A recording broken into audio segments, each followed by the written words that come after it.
শীতের সকাল, কুয়াশা এত ঘন যে দূরের গাছগুলো ঠিকমতো দেখা যায় না। গ্রামটা যেন সাদা চাদরে ঢাকা। রুবেল আর লিজা আগুন পোহাচ্ছে। ঠান্ডায় হাত পা জমে যাচ্ছে, কিন্তু আজ তাদের মন ভীষণ খুশি। আজ গ্রামের মাঠে হবে শীতের পিঠা মেলা। সবাই নিজের নিজের পিঠা বানিয়ে আনবে। লিজার মা ভাপা পিঠা আর পাটিসাপটা বানাচ্ছেন। রুবেল এবার দুষ্টুমি না করে মন দিয়ে সাহায্য করছে। সে চাল গুঁড়ো করছে, পাতা ধুচ্ছে। কুয়াশার ভেতর চুলার ধোঁয়া উঠছে। পিঠার গন্ধে চারপাশ ভরে গেল।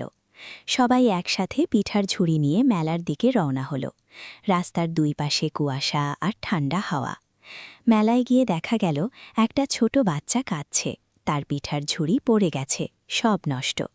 রুবেল থেমে গেল। তার মনে পড়ল আগের দিনের কথা। সে একটু ভাবল, তারপর সে নিজের পিঠা এগিয়ে দিল। লিজাও হেসে বলল, ভাগ করলে আনন্দ বাড়ে। ছোট বাচ্চার চোখে জল থেমে গেল। তার মুখে ফুটে উঠল হাসি। চারপাশের মানুষ হাততালি দিল। কুয়াশার ভেতর গরম পিঠার ধোঁয়া আর খুশির হাসি মিশে গেল। সেদিন সবাই বুঝল, ভালো কাজ শীতের চেয়েও উষ্ণ।